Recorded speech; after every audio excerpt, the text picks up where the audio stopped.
عن حكيم بن حزام رضي الله عنه قال: سألت رسول الله صلى الله عليه وسلم فأعطاني، ثم سألته فأعطاني، ثم سألته فأعطاني، ثم قال: يا حكيم، إن هذا المال خضر حلو، فمن أخذه بسخاوة نفس بورك له فيه، ومن أخذه بإشراف نفس لم يبارك له فيه. وكان كالذي يأكل ولا يشبع، واليد العليا خير من اليد السفلى. قال حكيم: فقلت يا رسول الله، والذي بعثك بالحق لا أرزق أحدا بعدك شيئا حتى أفارق الدنيا. فكان أبو بكر رضي الله عنه يدعو حكيما ليعطيه العطاء، فيأبى أن يقبل منه شيئا. ثم إن عمر بن الخطاب رضي الله عنه دعاه ليعطيه فأبى أن يقبل، فقال: يا معشر المسلمين، أشهدكم على حكيم، إني أعرض عليه حقه الذي قسمه الله له في هذا البيت، فيأبى أن يأخذه. فلم يرزع حكيم أحدا من الناس بعد النبي صلى الله عليه وسلم حتى توفي رضي الله عنه. رواه البخاري ومسلم. Dari Hakim bin Hizam radhiyallahu anhu, katanya, aku telah meminta daripada Rasulullah sallallahu alaihi wasallam, lalu dia memberi kepadaku. Kemudian aku meminta lagi, dia memberi kepadaku. Kemudian aku meminta lagi, dia memberi kepadaku. Kemudian dia bersabda, wahai Hakim, sesungguhnya harta benda ini perkara yang sangat menarik. Maka sesiapa yang mengambilnya dengan kemuliaan dirinya, dalam keadaan dia berhajat, nescaya diberkati kepadanya pada harta itu. Dalam barang siapa yang mengambilnya dengan tamak, padahal dia telah berada, maka dia tidak diberkati baginya pada harta itu. Adalah dia seperti orang yang makan dalam keadaan tidak kenyang. Tangan yang memberi lebih baik daripada tangan yang menerima. Hakim berkata, lalu aku berkata, wahai Rasulullah, demi Tuhan yang membangkitkan engkau menjadi Nabi dengan sebenar, aku tidak meminta lagi daripada seseorang selepasmu, sehingga aku meninggal dunia. Adalah Abu Bakar radhiyallahu anhu memanggil Hakim untuk diberi kepadanya sara hidupnya, maka dia enggan menerima daripadanya. Kemudian Umar bin Khattab radhiyallahu anhu memanggilnya untuk memberi kepadanya sara hidup yang ditetapkan kepadanya.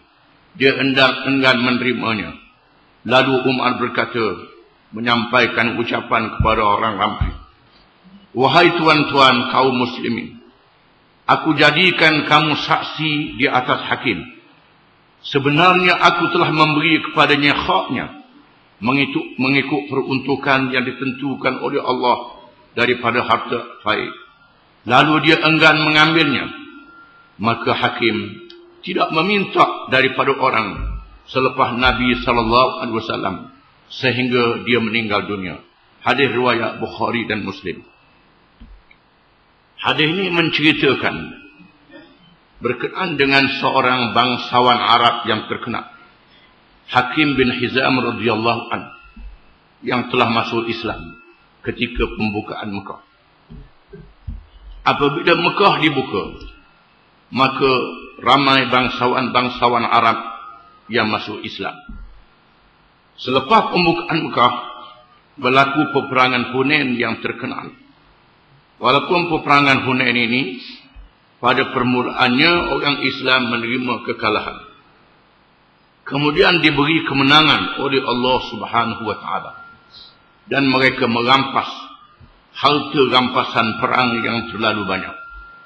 Lalu Rasulullah sallallahu alaihi wasallam membahagikan harta rampasan perang ini kepada orang-orang yang baru masuk Islam, yang dikenali dengan kalangan mu'allaf, mereka yang perlu dijinakkan hati mereka kepada agama Islam. Diberi beratus-ratus ekor unta kepada Aqra' bin Habis, kepada Uyainah bin Hisin, Abbas bin Mirdas, di kalangan pemimpin-pemimpin Badui. Diberi beratus-ratus ekor unta kepada Abu Sufyan bin Harb, kepada Muawiyah bin Abu Sufyan, Sufyan bin Umayyah, Hakim bin Hizam, di kalangan pemimpin-pemimpin Mekah. Diberi kepada mereka dengan tujuan untuk menjinakkan hati mereka kepada Islam. Setelah Islam diberi kemenangan lagi oleh Allah Subhanahu wa taala, maka kerajaan Islam mendapat harta yang melimpah ruah. Lalu Rasulullah SAW membahagikan, peruntukkan kepada pemimpin-pemimpin Arab, kepada orang-orang yang memerlukan pertolongan. Dan Hakim bin Hizam datang meminta daripada Nabi SAW. Nabi memberi kepadanya. Dia minta kali yang kedua, Nabi memberi kepadanya. Dia minta kali yang ketiga, Nabi memberi kepadanya. Oleh kerana Nabi SAW mengetahui Hakim seorang yang berada, seorang pemimpin, lalu Nabi menasihatkan Hakim, wahai Hakim, sesungguhnya harta merupakan perkara yang sangat menarik. Memang seseorang itu mahu harta dan tidak puas-puas. Barang siapa yang mengambil harta dengan kepuasan jiwanya, dengan redha apa yang diberi oleh Allah Subhanahu wa taala, setelah mencukupi, dia tidak meminta lagi, maka Allah Ta'ala akan berkatkan hartanya. Barang siapa yang tamakkan harta setelah ada meminta lagi, walaupun dia sudah ada banyak, tapi minta lagi tak puas-puas, meminta daripada pihak yang berkenaan dalam keadaan dia berada, nescaya tidak diberkati oleh Allah. Makna tidak berkat itu seperti orang yang makan dalam keadaan tidak kenyang. Yang makan dalam keadaan tidak kenyang, makan banyak mana pun rasa tak kenyang, itu tak berkat. Boleh harta banyak mana, rasa tak puas hati. Disebut dalam hadis yang lain, sehingga diberi satu lembah daripada emas, dia mahu satu lembah lagi, sehinggalah dia mati, barulah dia puas. Dan mengatakan bahawa jiwa yang mulia ialah jiwa yang puas dengan apa yang diberi oleh Allah Subhanahu wa taala, dan orang yang berada yang boleh memberi sedekah kepada orang lebih baik daripada orang yang meminta sedekah. Ini menunjukkan bahawa kelebihan orang yang berada memberi sedekah lebih mulia daripada mereka yang sentiasa meminta pertolongan daripada orang. Di mana mereka yang berada adalah orang yang bersyukur. Orang yang bersyukur lebih afdal daripada orang yang sabar dalam menghadapi kesusahan. Sedikit sahaja di kalangan hamba-hamba yang bersyukur. Apabila Hakim bin Hizam mendengar nasihat Nabi SAW, lalu dia berkata di hadapan Rasulullah dengan bersumpah, demi Tuhan yang membangkit engkau menjadi Rasul dengan sebenarnya, saya tidak akan meminta lagi selepas ini. Sehingga saya mati, saya tidak akan meminta lagi. Apabila Abu Bakar radhiyallahu anhu menjadi khalifah, Abu Bakar telah memberi peruntukan daripada harta negara kepada mereka-mereka yang sudah tidak dapat bekerja lagi. Hari ini dikenali dengan mereka yang bersara. Diberi kepada mereka yang bersara di kalangan muhajirin dan ansar, di kalangan pemimpin muhajirin dan ansar, dan di kalangan rakyat yang memerlukan pertolongan. Abu Bakar memanggil Hakim bin Hizam untuk diberi kepadanya, kerana harta negara sudah banyak apabila Islam memerintah negeri yang luas. Tapi Hakim menunaikan sumpahnya di hadapan Nabi SAW. Dia tidak mahu menerima. Kemudian apabila Sayyidina Umar menjadi khalifah, Sayyidina Umar telah membahagikan pemberian kepada Muhajirin dan Ansar mengikut kedudukan mereka. Lain dengan Abu Bakar. Abu Bakar bagi sama banyak, tidak ada beza di antara mereka yang menjadi gubernur dengan mereka yang menjadi kerani. Sama saja diberi, sama gaji yang sama. Ini zaman Rasulullah dan zaman Abu Bakar. Dia beri peruntukan yang sama kepada pemimpin dan kepada orang bawahnya. Apabila Sayyidina Umar bin Khattab radhiyallahu anhu menjadi khalifah, Sayyidina Umar telah melihat sistem pergajian yang diamalkan oleh kerajaan Parsi, iaitulah dengan dibeza-bezakan di antara mereka yang tinggi kedudukannya dengan mereka yang di bawahnya.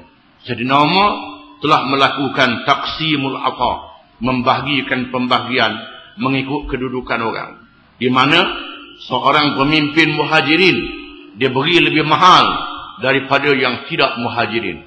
Orang yang masuk Islam sebelum pembukaan Mekah dia beri lebih banyak daripada mereka yang masuk Islam selepas pembukaan Mekah. Begitulah di kalangan Ansar.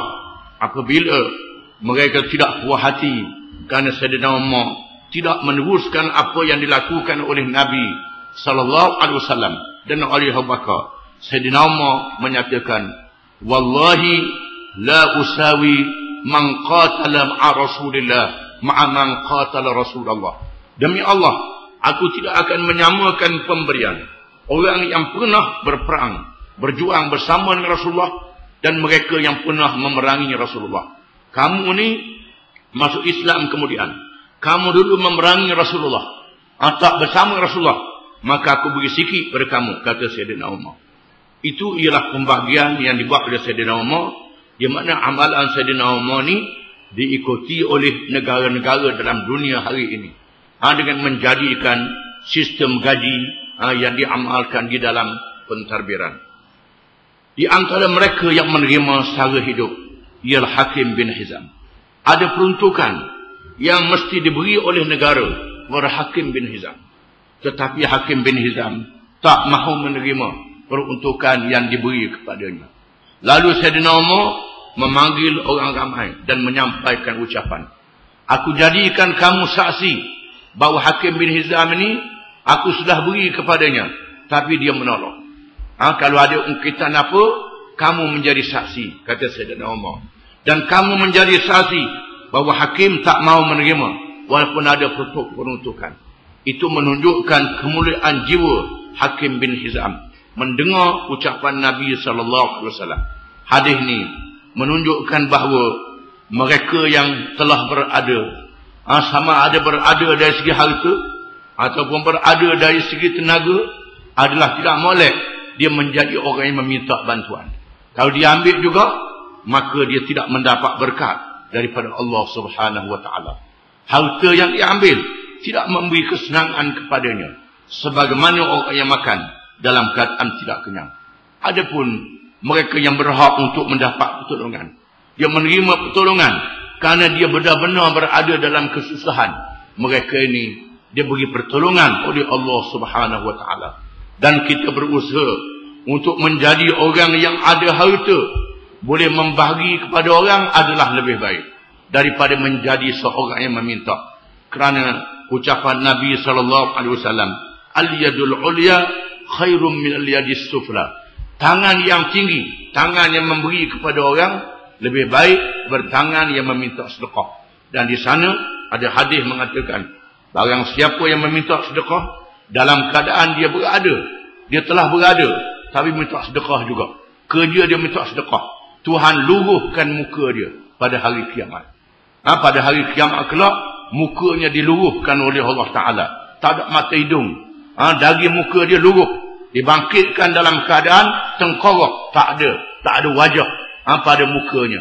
Kerana dia seorang yang tidak bermaruah dalam kehidupan dunia.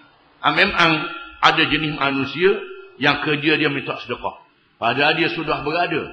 Dia senang minta sedekah, jadi kerja dia. Dan kita yang beri sedekah, kita kena beri sedekah, kita dapat pahala. Tapi yang minta sedekah dalam keadaan dia berada, orang ni tak ada maruah dan tak ada harga diri, dicabut mukanya pada hari kiamat kelak. Na'udzubillahi min dzalik. Wallahu a'lam.